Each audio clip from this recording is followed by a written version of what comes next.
Bonjour, nous allons parler de l'origine de l'être et du symbolisme des nombres. Alors l'objectif de cette vidéo est de vous montrer qu'il suffit de savoir compter jusqu'à 9 pour comprendre d'où nous venons, qui nous sommes et où nous allons. Alors au cours de cette vidéo, je vais vous parler à la fois de ce qu'expliquent les traditions sur ce sujet, c'est-à-dire d'anciens textes qui existent depuis des milliers d'années, qui se transmettent. Nous allons parler également de ce que disent certaines religions, qui en fait elles aussi sont basées sur les traditions, mais qui les ont parfois interprétées différemment. Nous allons parler également de ce que disent la science, principalement les physiciens quantiques sur ce sujet. Donc nous allons mêler différents points de vue pour avoir différentes approches sur cette manière de symboliser les nombres et voir le rapprochement qu'il peut y avoir entre ces nombres et l'origine de l'être. Alors pour commencer, le premier nombre est le nombre 1, le chiffre 1, se réfère à une unité. Donc là, il n'y a pas besoin d'avoir fait de hautes études pour savoir que le 1 se réfère à une unité. Par contre, ce qui peut être important de comprendre, c'est qu'à la fois les traditions, qu'à la fois les religions, qu'à la fois le monde scientifique expliquent que cette unité qui est à l'origine de tout doit être considérée comme un tout insécable. Par exemple, le physicien quantique Bohm en 1983 a expliqué que l'univers entier doit être considéré comme un tout indivisible au sein duquel l'analyse en constituants séparés et indépendants n'a pas de justification fondamentale. Ça veut dire qu'on peut s'amuser, si on veut, à diviser cette unité, mais cela n'a aucun sens et cela ne permettra pas de comprendre l'univers dans son entier. Et ça, bien, les traditions l'expliquent également, les religions également, à travers le nom de Dieu. Donc vraiment, tout le monde est d'accord pour expliquer qu'à l'origine de tout, il y a une unité qui ne peut pas être séparée. Donc si on considère cette unité vraiment comme une globalité, comme un tout, elle va être contente, elle va nous regarder, sourire et nous dire « c'est bon, t'as tout compris ». Par contre, si on s'amuse à vouloir essayer de la découper, elle va nous regarder et puis sourire en coin en nous disant « ce que tu es en train de faire là, c'est d'user le soleil ». Et il y a de fortes chances que tu sois usé avant que le soleil ne puisse avoir un quelconque mal. Donc arrête d'user le soleil et cherche plutôt des manières plus intelligentes de concevoir le monde. Alors tout cela pour expliquer qu'en fait dans le monde nous ne sommes pas des milliards d'entités sur Terre comme on pourrait le penser, mais globalement une seule entité qui se manifeste sous des milliards de formes différentes. Voilà le premier point que nous pouvons expliquer sur ce sujet. De cette notion de globalité, d'unité, vient la notion de relation, et toute l'importance de cette notion de relation. Et cette notion de relation, bien en physique, c'est ce qui peut s'appeler un champ. Qu'est-ce qu'un champ? Ce sont des forces entre des corps qui ne sont pas en contact. Par exemple, un champ magnétique qu'il y a entre deux aimants ne sont pas en contact, mais il y a un champ magnétique entre eux. Le pôle Nord va repousser l'autre pôle Nord, les pôles Nord et le pôle Sud vont s'attirer, etc. parce qu'il y a des champs entre eux qui vont permettre cela. Donc ces champs, c'est vraiment la notion de relation. Alors ce qu'il faut comprendre, c'est que par exemple, si nous prenons un atome, il y a au milieu un noyau et il y a autour des électrons qui se promènent autour, qui tournent autour de ce noyau et à l'intérieur de cet atome, eh bien, il y a plus de 99,999% de vide. Mais qu'est-ce que ce vide? En fait, ce vide n'est pas du vide tel qu'on pourrait le concevoir, mais c'est ce qui permet de mettre en relation les électrons et le noyau. C'est-à-dire que ce vide, c'est cette notion de champ, cette notion de relation, et cette notion de champ, cette notion de relation, cette notion de vide peut être associée à la notion de conscience. Car qu'est-ce que la conscience? C'est ce qui permet de maintenir ensemble les particules. Donc en fait, quand on regarde un atome, eh bien, plus de 99,999% c'est du vide, donc de la conscience, et le reste, c'est-à-dire la partie matérielle, qui est représentée par les protons et les électrons, ne vont représenter que 0,0001%. Donc cette notion de conscience est très importante car c'est vraiment cette notion de relation entre tous les objets. Pour montrer que cette notion de relation est vraiment très importante, on peut prendre un petit cas particulier qui s'est passé dans les années 2000 quand les scientifiques ont essayé de décrypter le génome humain, c'est-à-dire qu'ils ont réussi à trouver tous les gènes qui sont dans l'ADN humain. Donc ils ont réussi à les trouver et en faisant cela, ils se sont dit c'est génial, on va pouvoir comprendre le monde parce qu'on a réussi à découper tous les gènes, à découvrir tous les gènes qui sont dans l'ADN. Mais finalement, qu'ont-ils découvert? Eh bien tout simplement, ils se sont rendus compte que c'est très bien, c'est quand même une bonne avancée pour la science d'avoir réussi à faire cela, mais cela n'a pas apporté tous les bénéfices qu'ils espéraient, car ils se sont rendus compte que ce qui est important, ce n'est pas d'avoir trouvé tous les gènes, mais de comprendre les relations qu'il y a entre chacun de ces gènes. Donc cette notion d'unité ne peut pas être éloignée de cette notion de relation. C'est très très important. Ensuite, le troisième aspect, en fait, si on peut dire, de cette unité, c'est le fait que c'est quelque chose qui n'a pas été inengendré, car tout le monde est d'accord pour dire que cette unité est vraiment l'origine de tout. Donc pour que ce soit une origine, il faut forcément que ça ne puisse pas avoir été engendré par quelque chose. Ça n'a pas de parents, ça n'a pas d'origine, car c'est lui-même l'origine. Alors pour la science, eh bien, on va parler de champ ou vide quantique. Le champ ou vide quantique, c'est l'état originel de la matière avant qu'elle se matérialise. Donc il n'y a rien avant ce vide quantique, c'est vraiment l'étape première de tout ce qui existe.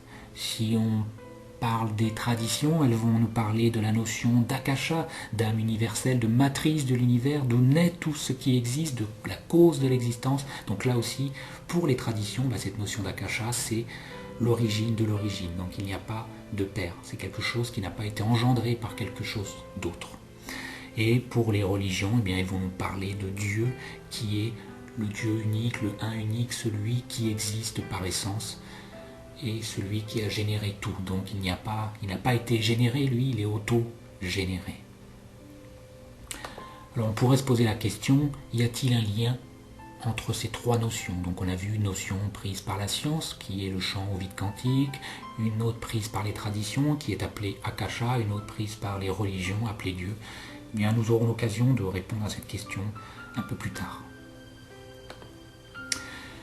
Donc pour résumer, il y a une unité. Avant cette unité, il n'y a rien, ce qui signifie qu'en fait, le zéro n'existe pas fondamentalement, c'est-à-dire dans son essence, le zéro n'a aucune justification, car vraiment le départ, le point unique, c'est le 1. Au niveau des symboles, le zéro n'est qu'une pure abstraction mathématique, mais n'a pas d'existence fondamentale. Le 1, c'est vraiment l'origine de tout. Et donc tout commence, on le voit sur ce petit dessin, tout commence à partir de ce 1. Donc après le 1, c'est lui qui va générer le temps, mais avant ce 1, il n'y a rien. Alors pour résumer, tout ce qu'on vient de dire jusqu'à présent, cette notion d'unité, cette notion du chiffre 1, eh bien, donc ça se réfère à une unité qui est un tout insécable, donc quelque chose d'inséparable. La notion de relation, nous avons vu qu'elle est très importante, voire fondamentale, que cette notion de relation est reliée à la conscience, car la conscience est ce qui maintient ensemble la cohérence entre les particules, et le fait aussi que cette unité est inengendrée, car étant donné que c'est l'origine, eh bien, ça n'a pas d'autre origine que lui-même. Alors on pourrait se poser une petite question, étant donné que ce 1 ne peut pas être divisé, comment a-t-il fait pour devenir 2? Car, eh bien, si quelque chose ne peut pas être séparé, il n'a pas pu être divisé en deux. Donc, soit on nous a menti, soit il y a quelque chose qu'on a mal compris. Et bien tout simplement, comment le 1 a-t-il pu devenir 2? Les traditions vont nous l'expliquer de la manière simple en nous disant que eh bien, le 1 c'est ce qui s'appelle le plan directeur et le 2 c'est l'expression du plan directeur. Donc en fait, pour se diviser, pour devenir 2, cette unité elle a tout simplement fait que s'exprimer. Un peu comme eh bien, si nous prenons notre être comme étant une unité, notre corps tout entier comme une unité, eh bien nous pouvons nous exprimer par la parole, par les gestes, par le comportement, par différentes manières, des micro-mouvements également. Eh bien toute cette expression de nous-mêmes, c'est ça qui est représenté par cette notion de deux. Donc il y a toujours l'unité, l'être, le corps, mais il y a l'expression de cette unité qui représente cette notion de deux. Et de là découle la notion de verbe qui est expliquée par toutes les religions. Les religions nous expliquent que à la création de l'univers provient du verbe. Dieu a exprimé son verbe et le monde a été créé parce que cette notion de verbe, c'est la même chose que ce que les traditions appellent expression du plan directeur, expression de l'unité. Et nous verrons aussi qu'au niveau de la science, ils appellent ça information. Donc toutes ces notions sont semblables, parlent d'un même phénomène, d'une même chose. Alors qu'est-ce que cette notion d'information? C'est important d'y revenir un petit peu. Ce qu'il faut comprendre, c'est que pendant de nombreuses années, même de nombreux siècles, les physiciens, pour expliquer l'univers, parlaient uniquement de matière et d'énergie. Et par contre, ils se sont finalement rendus compte que ces deux notions n'étaient pas suffisantes pour expliquer comment des objets complexes ont-ils pu être créés, ont-ils pu se manifester. Donc pour expliquer cela, ils ont rajouté la notion d'information. Donc la notion d'information, c'est en fait quelque chose qui se sert, c'est un peu le plan directeur, c'est ce qui s'exprime, c'est ce qui crée l'idée, le concept de ce qui va être après matérialisé dans la forme grâce à l'énergie et la matière. Donc en gros, l'information se sert de l'énergie et de la matière pour créer des formes, pour se manifester. C'est ce qui donne forme. L'information donne forme à ce qui existe. Alors pour montrer un petit exemple, tout au départ, il y a de l'information, il y a des particules qui sont totalement distinctes les unes des autres, qui n'ont pas de forme particulière. Donc ce que la science va appeler négantropie, c'est quand ces particules vont prendre une forme particulière grâce à la conscience, car nous avons vu que la conscience c'est ce qui permet de maintenir les particules entre elles, donc la cohérence des particules entre elles, donc ça va créer un corps qui va se manifester dans la matière, et puis eh bien, une fois que ce corps va, ce qu'on appelle mourir en termes de nos jours, eh bien, il va y avoir ce qu'on appelle l'entropie, c'est-à-dire la conscience va se séparer de la forme, donc il n'y a plus ce maintien des particules entre elles, et eh bien, le corps va redevenir poussière et redevenir pure information. Donc il y a un cycle en fait. De l'information se transforme en matière grâce à la conscience, et puis redevient information parce que la conscience quitte cette matière. Alors pour montrer que cette notion d'information n'est pas purement théorique, mais qu'il y a aussi des côtés pratiques qui permettent de la montrer, nous allons voir un peu ce qu'a mis en évidence le docteur Dumitrescu grâce à la technique qui est appelée convertographie. Donc en fait, il a mis en évidence deux phénomènes. Un premier qui s'appelle Display of External Field. En fait, cette expérience est toute simple. Il a pris une feuille, il en a découpé un petit morceau sur le côté, et puis grâce à cette technique de convertographie, il a permis de montrer qu'en fait, eh bien, énergétiquement, même si la partie matérielle de la feuille n'était plus là, il était capable de revisualiser l'information de la feuille telle qu'elle était à l'origine. Donc cette première expérience n'est pas une expérience évidente pour expliquer qu'il y a cette notion d'information, car on pourrait se dire oui, ok, mais ce n'est que l'énergie qui était là préalablement à la partie matérielle. C'est pourquoi nous allons parler de la deuxième expérience mise en application par la technique de convertographie qui s'appelle Display of Internal Field. Là, la seule différence, c'est qu'il a pris la même feuille, mais il l'a découpée à l'intérieur. Et grâce à la technique de convertographie, il s'est rendu compte qu'à l'intérieur de cette feuille, donc dans un trou, là où il n'y a plus de matière, eh bien, il pouvait revoir l'intégralité de la forme de la feuille, telle qu'elle était à l'origine. Donc dans un trou, il faut bien comprendre qu'il a permis de mettre en lumière, de voir l'intégralité de la feuille. Ce qui signifie bien que quelque part, il y a une information dans ce trou de matière, il n'y a plus de matière, même s'il y a de l'énergie. À la rigueur, on aurait pu voir la partie énergétique du trou, mais pour expliquer que dans un trou, il y a la forme complète de la feuille auquel ce trou appartenait, la seule manière pour le moment de l'expliquer, c'est que eh bien, ce trou contient tout de même l'information originelle de la feuille. Et donc eh bien, cette notion d'information est très importante et commence à être très étudiée par les scientifiques. Alors, ce qui est très important, c'est que quand on voit une feuille, à l'intérieur d'une feuille, cela nous fait penser à ce qu'on appelle un hologramme ou à la nature fractale du monde. En fait, au niveau des traditions, Hermès Trismégiste expliquait que ce qui est en haut est comme ce qui est en bas. Ça veut dire qu'il considérait que le monde était un peu comme une poupée russe. C'est-à-dire que quand on prend une poupée russe, on regarde à l'intérieur, il y a la même poupée, plus petite, on l'enlève, il y a d'autres poupées, etc. Donc le monde, ce qui est en haut est comme ce qui est en bas, ce qui signifie qu'en fait, quand on considère le monde, il y a une unité, mais que si on découpe cette unité, eh bien, quel que soit le morceau que l'on va prendre, on va retrouver l'intégralité de l'unité originelle, l'intégralité de la forme originelle. Un peu comme dans l'exemple précédent, quand on a découpé la feuille, on a vu que, eh bien, on retrouvait tout de même l'intégralité de la feuille à l'intérieur de ce trou, et non pas juste une partie de la feuille. C'est ça cette notion d'hologramme. Un hologramme, c'est une image en 3 dimensions où, quand on prend n'importe quel morceau de cette image, eh bien, n'importe quel morceau contient l'information complète de l'image.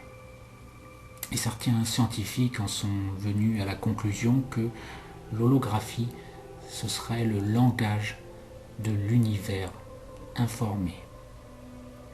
Alors pour parler en termes un peu ésotériques des traditions, nous avons pour commencer l'unité qui s'est exprimée, et à l'intérieur de cette expression, donc l'expression de l'unité, ça serait le 2, et cette notion d'hologramme, nous avons à l'intérieur de cette expression des esprits qui sont venus se manifester, mais chaque esprit est à l'image de l'unité car le monde est holographique, comme nous l'avons vu tout à l'heure par l'exemple de la feuille. Quelles que soient les parties, même si chacun de ces esprits n'est pas l'unité dans son ensemble, il contient tout de même tout le potentiel, toute la même essence que cette unité.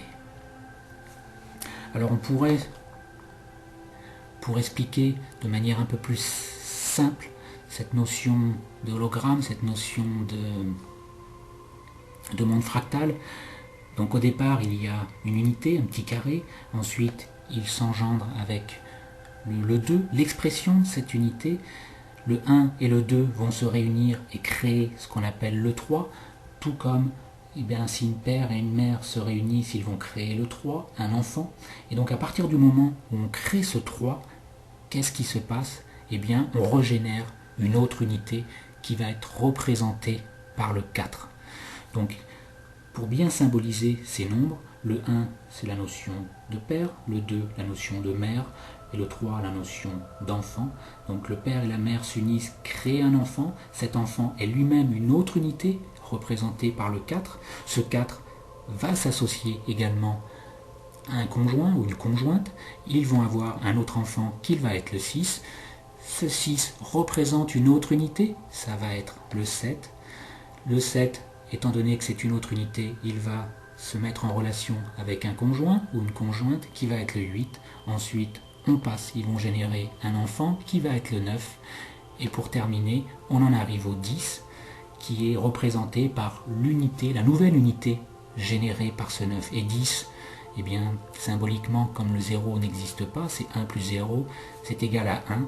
Donc on revient au point de départ. Et donc on voit là cette notion d'hologramme, cette notion que tout est représenté de manière holographique et qu'à partir du moment où on arrive au nombre 3, eh bien, on recrée une nouvelle unité. Ce qui est important également de comprendre, c'est que cette notion de 3, cette notion d'esprit est reliée à la notion de potentialité. Ce qu'explique le monde scientifique sur ce sujet, c'est que, eh bien, dans un monde purement quantique, quand on parlait tout à l'heure un peu de cette notion de monde quantique, de notion d'onde, eh bien, chaque particule existe comme un potentiel de l'un ou de l'autre de ces futures manifestations, mais en fait, on ne sait pas exactement quel va être ce sur quoi elle va se manifester. C'est-à-dire, en fait, tous les états existent, mais en superposition. C'est un peu comme si on pouvait, toutes les possibilités exister, il y avait certaines probabilités que certains événements arrivent plutôt que d'autres, mais on ne sait pas vraiment quelle va être la manière dont va se manifester cet esprit.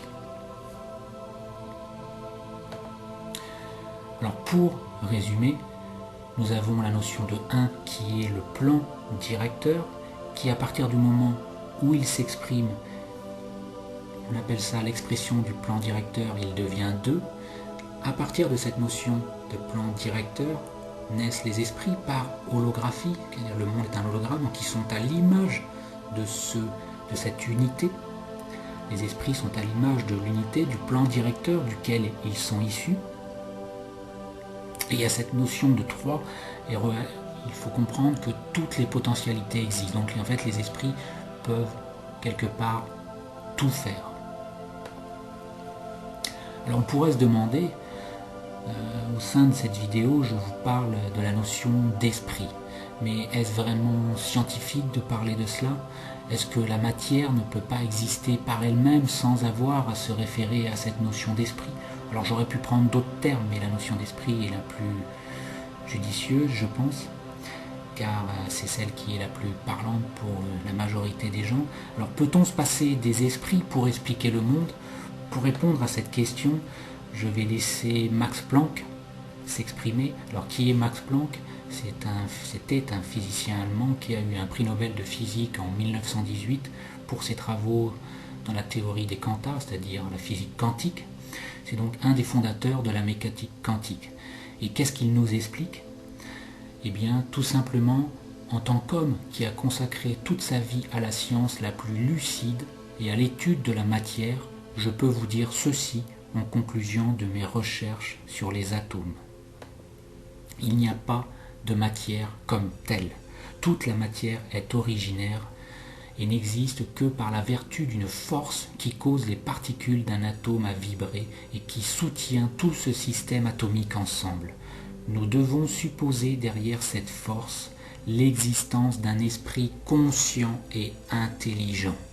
Cet esprit est la matrice de toute matière.